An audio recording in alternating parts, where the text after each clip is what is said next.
The movie in 4D, which is a great way to experience the latest and greatest blockbuster movie, until movies stop working. The movie stopped working. The movie just stopped working.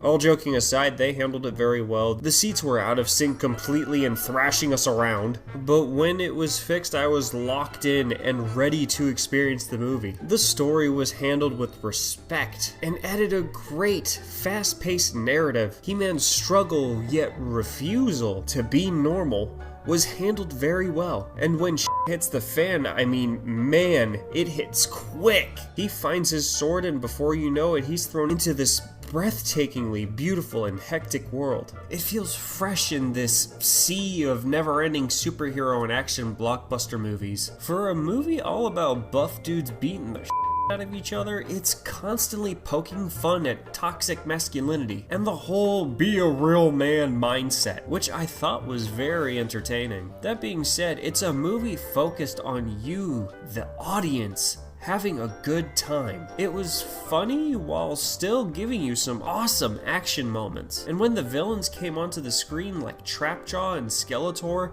they have such a presence akin to when someone like Darth Vader enters a scene. But in the same breath, they also, again, bring some levity along with them. There's a lot of CGI used in the film, but I was surprised just to see how much practical effects were used.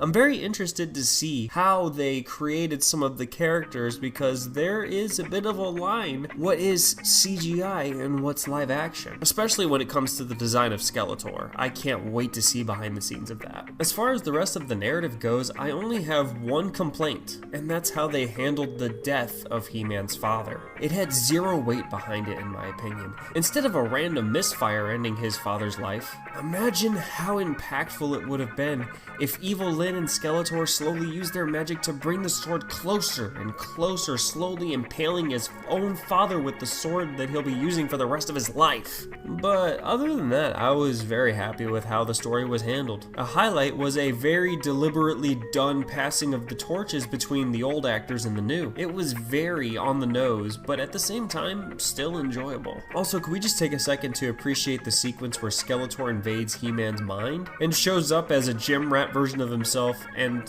so much more, including like a confrontation at the office? It was nuts. The length of the film felt just right, and they left it open for a potential sequel, and I really, really hope they pursue it.